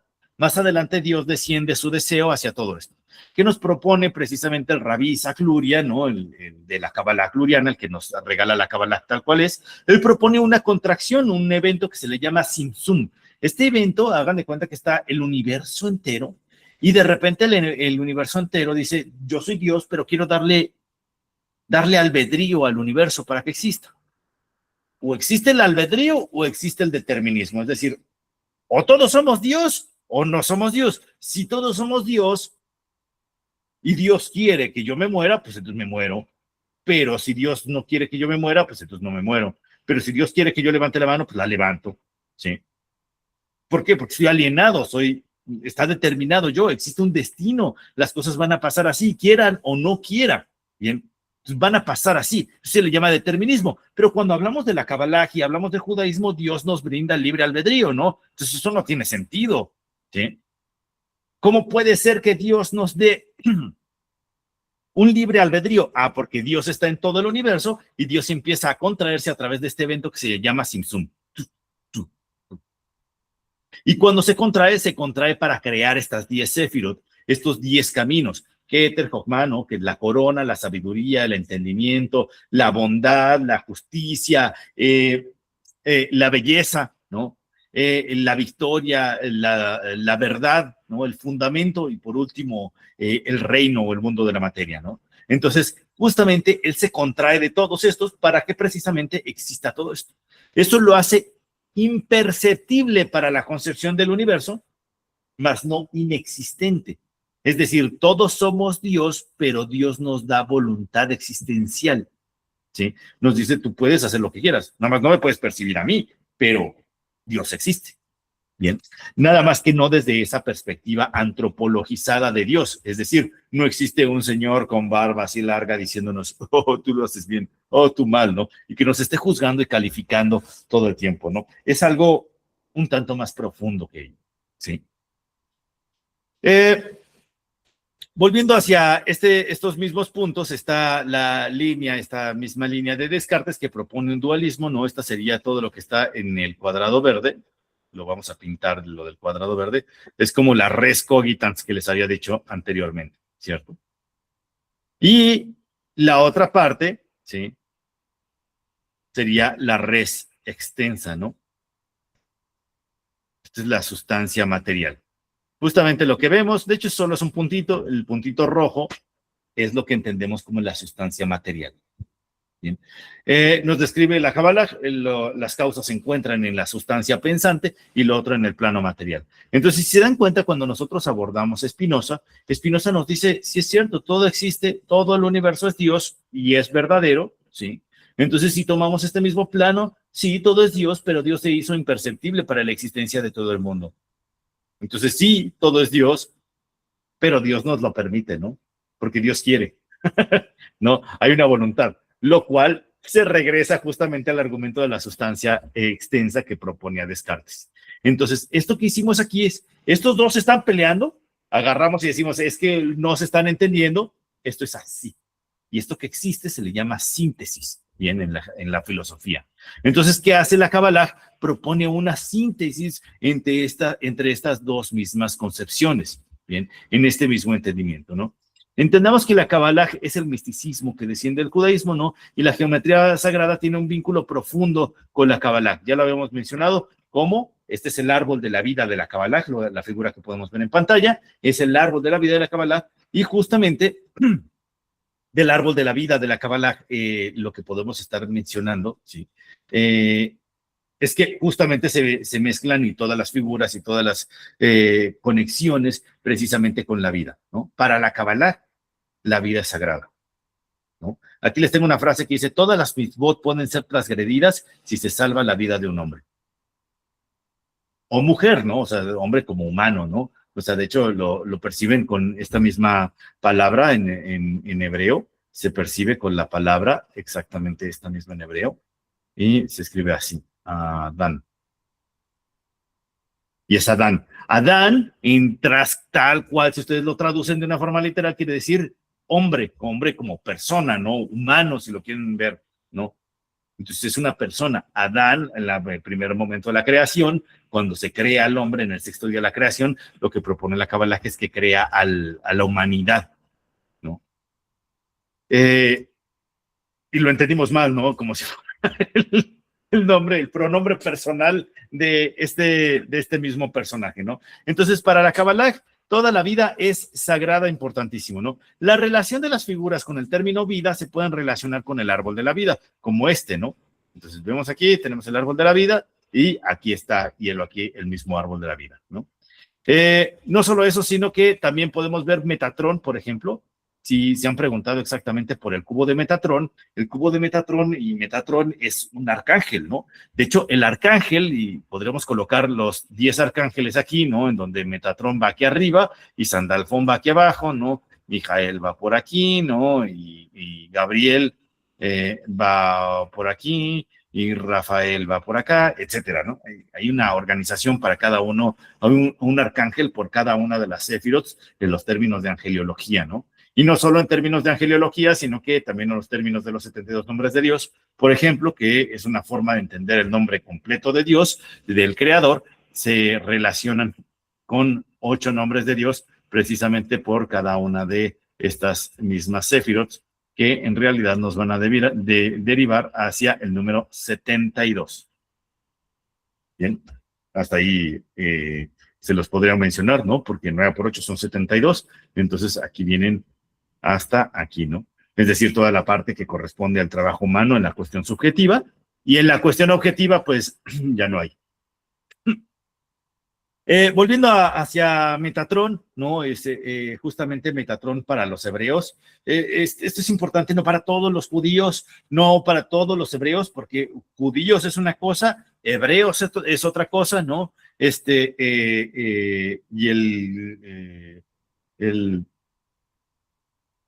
la parte sinoísta también es otra cosa, ¿no? El Estado de Israel es otra cosa y el pueblo de Israel es otra cosa, ¿no?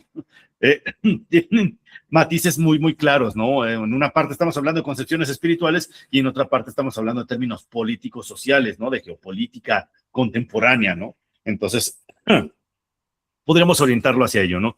Metatrón, entonces, es este mismo arcángel para los hebreos que es Enoc y quien asciende con cuerpo y alma.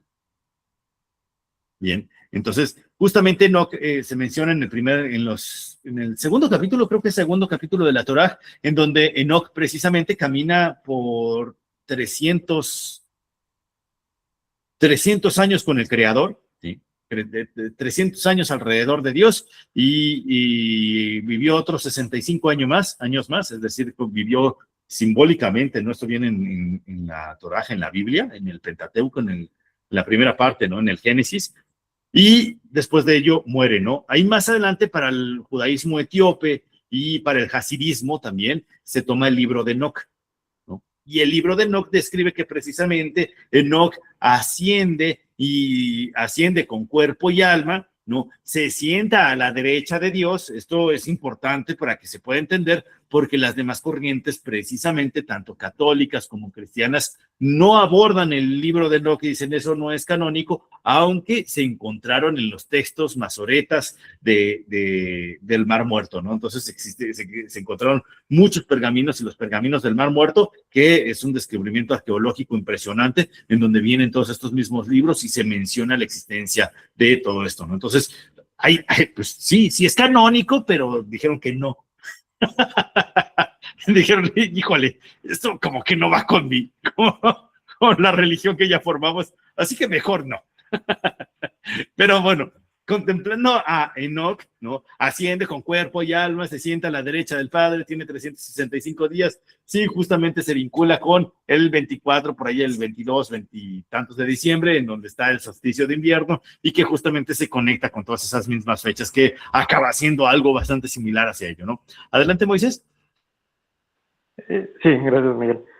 Hablando de esto de los libros, entonces el Sefer Yetzirah, que es el que describe pues al árbol de la vida, ¿no? A los senderos y todo, ¿sería entonces posterior a Descartes y a Spinoza?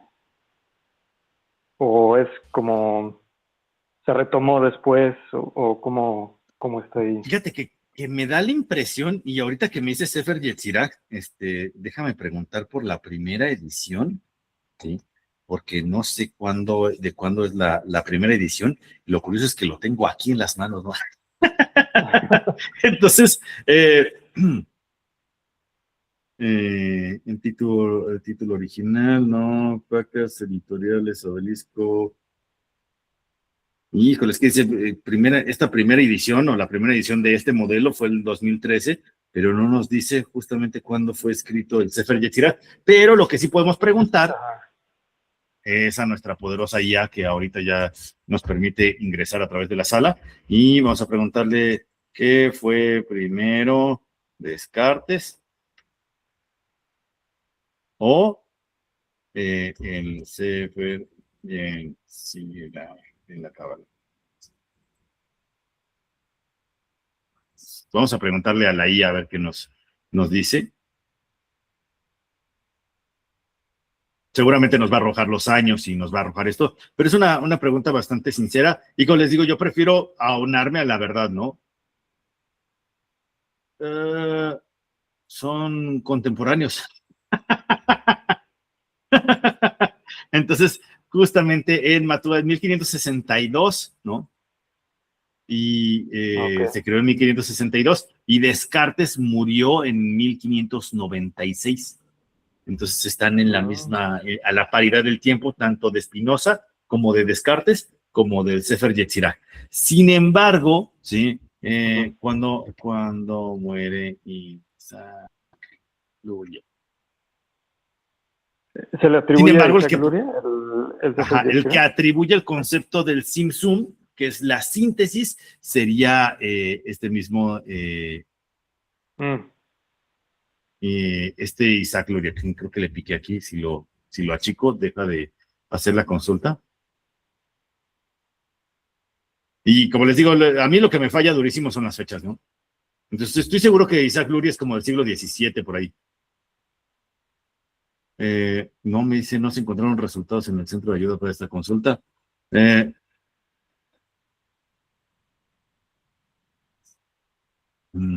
Déjame, lo reviso aquí en Wikipedia. Está también es contemporáneo, qué barbaridad. Todos en el mismo momento, ¿no? En 1572, exactamente. Sí, muere Isaac Luria, ¿no? Entonces, está por esas mismas fechas, ¿no? O sea, todos fueron 1562, se escribió el Sefer Yetzirah, por ahí mismo murió Isaac Luria en exactamente 1572, ¿sí?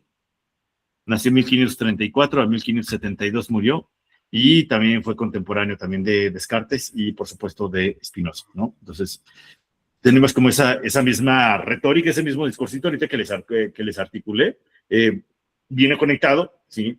Y viene dando respuestas en esa misma tipo de índole, ¿no? De hecho, hay algo bien interesante entre la relación entre estos mismos, tanto Descartes como Spinoza como filósofos, ¿no? Y es que precisamente Spinoza traía el respaldo del judaísmo, entonces no podían hacerle nada, ¿no? Pero más adelante lo excomulgan del judaísmo y entonces pues justamente terminó ya fuera de los marcos de esa misma línea, mientras que Descartes, pues al estar más vinculado con la línea cristiana, pues justamente estaba la iglesia y lo estaban revisando. Entonces cuando terminó de argumentar la res cogitans y la res extensa, que precisamente por eso le dicen el héroe de la filosofía, cuando termina de argumentar esto mismo, que justamente hablamos de la sustancia pensante, de la sustancia sintiente y tal, la iglesia le aplaude porque explica muy bien la res extensa, la iglesia y los eclesiásticos le aplauden y con ese aplauso muere la Inquisición.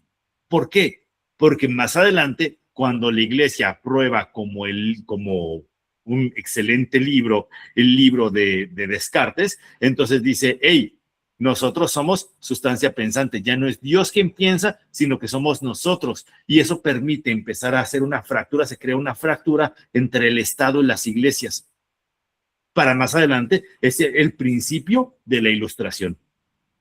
¿Quién da el principio de la Ilustración? El poderosísimo Descartes, cuando hace esa misma fractura. Entonces, una maravilla, ¿no? Sí.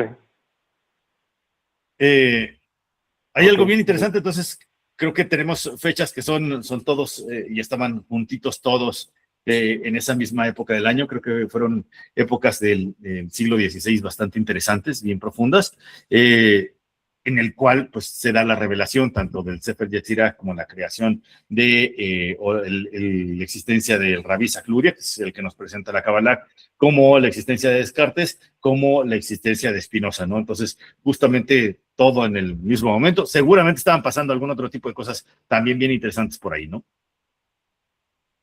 Bien, entonces, esto sería un poco de los términos que se pueden ver dentro de la Kabbalah. Ahora sí. Como les decía, en los términos filosóficos nos lleva a la reflexión y creo que lo que nos queda es volver a la reflexión bien profunda. Es que la geometría sagrada nos está diciendo, pues, vuelve, piensa, siente, existe. ¿Sí? No des todo por sentado. Está bien reflexionarlo. Está súper bien que lo cuestiones. No te dejes estafar por la charlatanería de las creencias de cualquier persona. Reflexiona. Y si tú estás dando algún tipo de ponencia, trata de que tus argumentos tengan un suelo, que tengan un sentido. ¿Por qué pensamos?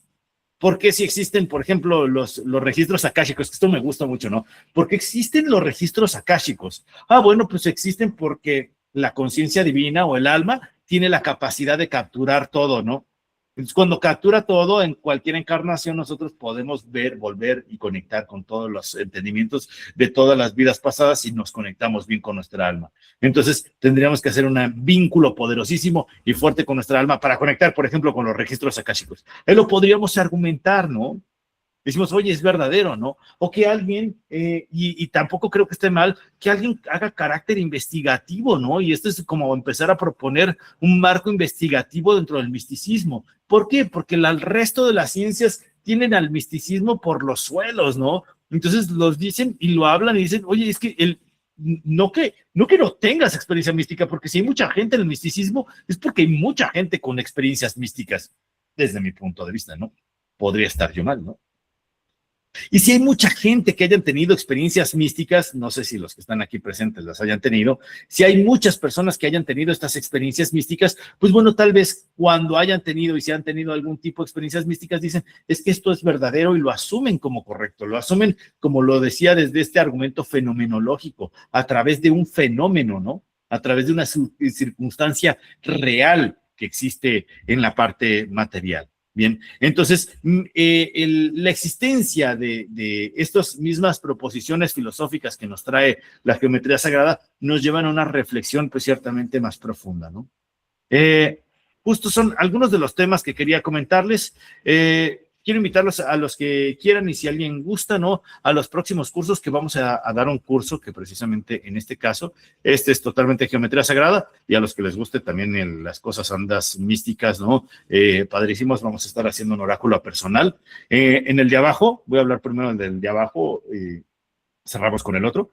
En el de la creación de tu oráculo místico personal, a quienes se quieran apuntar y si alguien ve la grabación, espero que todavía no hayan empezado, ¿no? Y me puedan comentar si les interesa. En este mismo vamos a crear un tarot, pero a tu forma, a tu modo. Es como un tipo tarot, ¿no? Es este juego de cartitas en donde tú vas a ir pudiendo describir carta por carta, esta corresponde a esto, esta corresponde a lo otro, esta corresponde por acá, esta corresponde por acullá, ¿no? Y qué tipo de arcanos son los que tú vas a ocupar, ¿no? Qué tipo de elementos son los que vas a ocupar para crear este mismo oráculo místico personal. Cosa que tú definitivamente no va a haber otra persona mejor que tú para leerlo, ¿no? Entonces va a ser el tuyo personal, el cual vas a poder crear y más adelante si quieren comercializarlo, por supuesto que se puede comercializar, ¿no? Entonces si quieren pueden venderlo, hacerle lo que quieran, ¿no? Si quieren pueden imprimirlo, tal, o llevarlo, hacer cajas, hacer lo que quieran, ¿no? Es un curso de 4 clases, ¿sí? Vamos a empezar a partir de este viernes 1 de mayo, es viernes 8, 15 y 22 de mayo, es en la mañana, para los que lo tengan en cuenta, de 11 a 1 a la tarde, de 11 de la mañana a la 1 de la tarde, y el precio para ustedes es un precio súper especial, el precio normal es de 1,400, pero a todos los que estuvieron en la conferencia, lo vieron grabada, es de 900.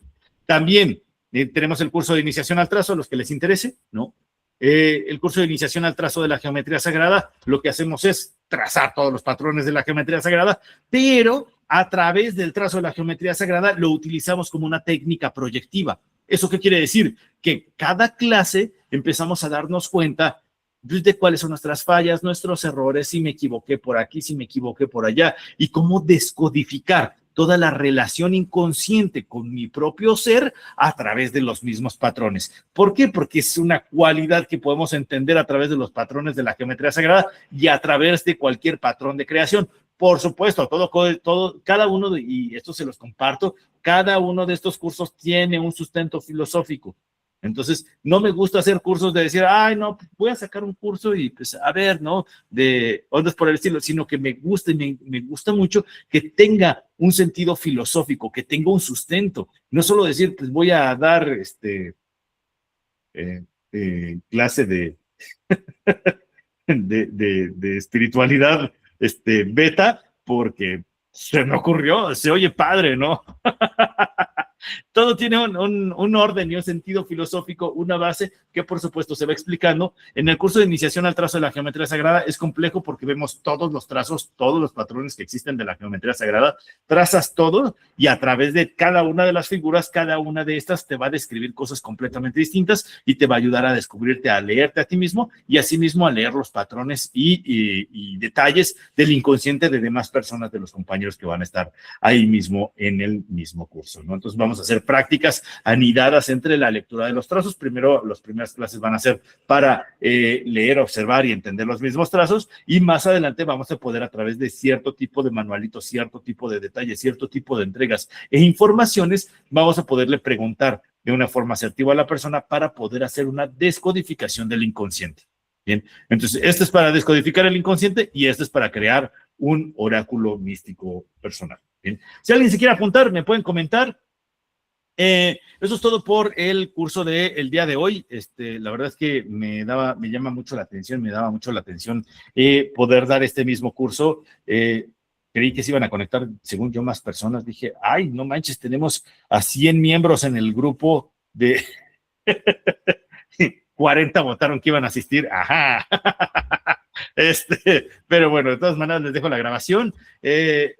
Más adelante se las voy a estar comunicando. Les dejo la grabación ahí mismo en el grupo para que puedan tener acceso y puedan ver la clase si necesitan repetirla. Si alguien tiene dudas, preguntas, comentarios, sugerencias, por favor, son bien recibidos. De nuevo, en la parte de filosofía nos encantan las preguntas. Bien. Entonces, eso es todo por mi parte y nos vemos más adelante. Si les interesa alguno de los próximos cursos que vamos a estar dando, con mucho gusto se los comunicamos. Nos vemos más adelante. Muchos abrazos y muchas bendiciones. Saludos. Cuídense, bonita noche, que descansen. Hasta luego. Bye, bye. Buenas noches. Buenas noches. Bye. Buenas noches.